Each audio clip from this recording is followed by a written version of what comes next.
Hi, my name's Jeff Lindquist. I'm a retired United States Marine, and I work with JLC Services here to run the Ohio eTMS program.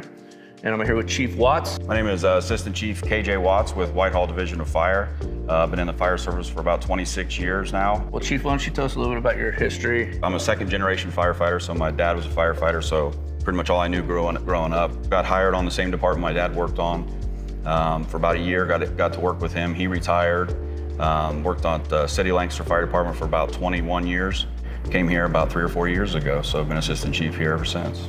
You found out about this program through what means? Yeah, I mean, I would call it almost a miracle, right? I have a friend that's a sergeant at the Franklin County Sheriff's Department. His name's Brian Toth.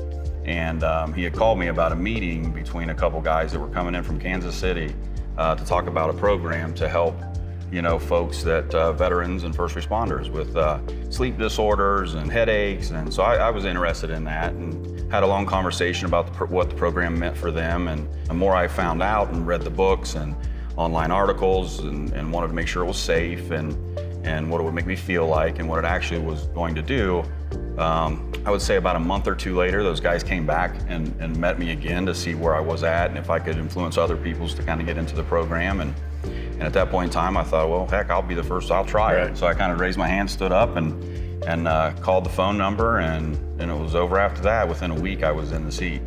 When you're researching, when you went there, what did you expect to gain from the program? There was a gentleman, he came up from the Perry County location, and he talked to me at length about his experience and that he had issues with alcoholism beforehand.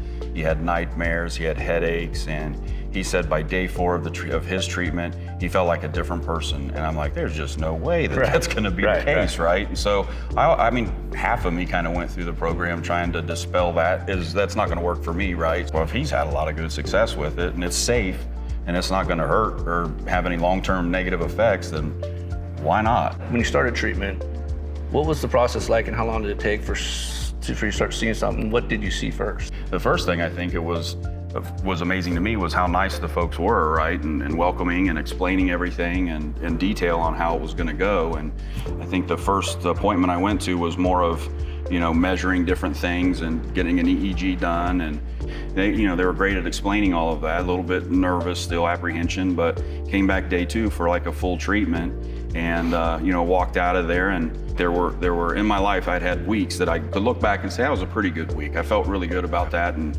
I didn't feel sick, I didn't have a headache, I didn't have a nightmare. And about day 4 for me on the treatment, I just started feeling like I was stringing together day after day of a good night's rest and a good feeling about things. The constant buzz in my head of chatter was kind of gone, right? And I don't remember that ever being the case in anything I've ever done in the past, right? So I was pretty excited and surprised about that's how I was feeling, right? So then I started getting on the phone, talking to people, trying to get more people to go into it because, again, still skeptical. I want to see what's going to work for the next guy, right? Maybe it's just a nice day and you like the environment, right? Right. It's like, what did I do different otherwise, right? And, I like the holistic approach too because it was, there were questions when you go every day, how did you eat? Did you eat healthy? Did you sleep good? Did you get some morning sunshine rays? All of that stuff is a good comprehensive way to get healthier, you know what I mean, along with this treatment.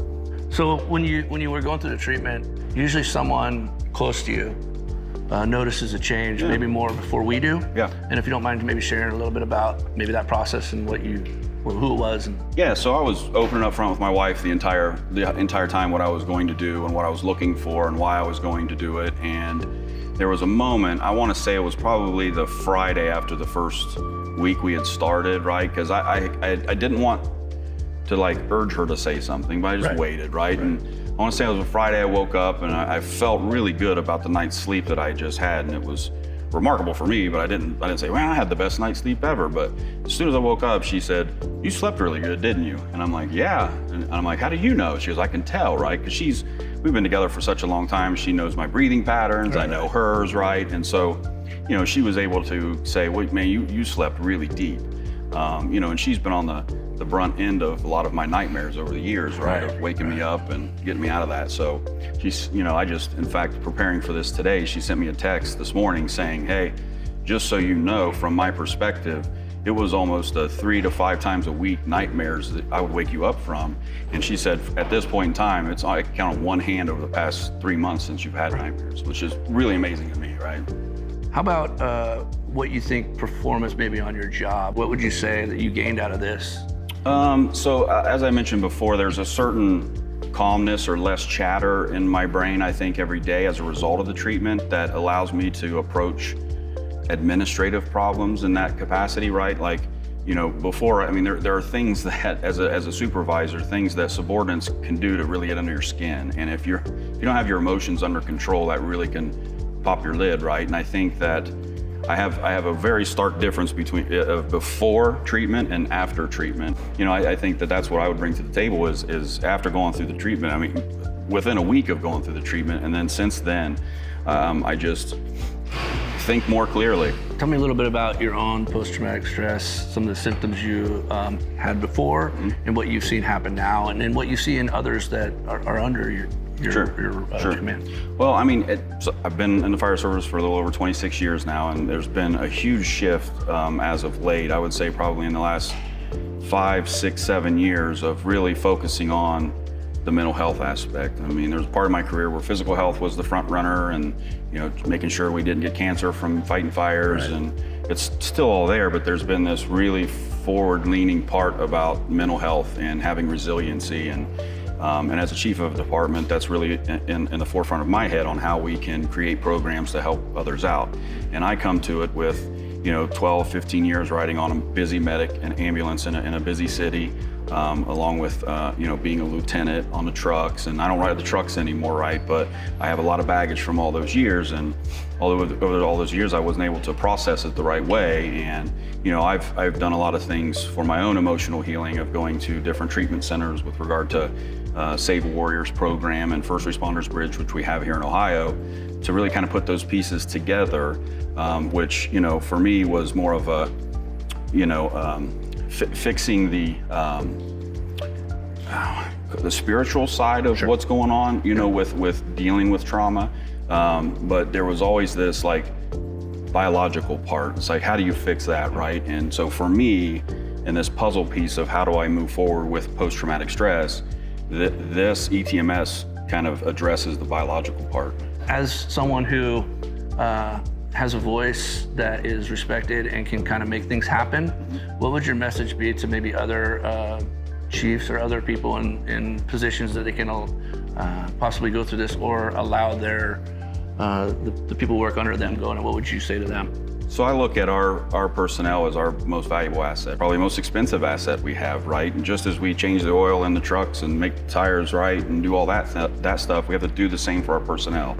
And so, you know, as an administrative chief, trying to figure out a way to get our folks to this treatment, this eTMS treatment, is no different than trying to get them trained up on how to do the latest and greatest fire technique of breaching a door, right? It's all that's important, so that when they show up to work, you know, they have the capacity and the ability to be that which they called us to be, right? So it's the citizens that we're here for. And if we're, you know, having lack of sleep, nightmare issues, if we're having headaches, if we're having all this post-traumatic stress problems and we can't perform our job for the people, right, then we got to look at ways to where we can change the oil, change the tires for our most valuable asset. Trust the process, right? Like I started this out with, you know, we're all kind of innately skeptical, and I was, right? And but I also agreed to sit here and tell you my story, because I think it's important to get out there so that we break that stigma and others see that there are folks that they you know, they may watch this video and recognize me from some other engagement we've had in the past, and you know, trust that I've went through it and had a great, fantastic outcome, and it's still lasting today. I mean, I just had a follow-up call the other day about it, and I can't say anything but positive stuff. So, and like we'd also talked about, go at it with a holistic approach. It's a piece of the puzzle to everything, and try it for yourself. Was it worth the 30 minutes of your day to go do? Would it be worth sending people that work for you to do this for 30 minutes? Absolutely. I absolutely believe that. Right? You think it'd be a benefit, Rep? Yep. Well, thank you, Chief. Appreciate it. Thank you very much.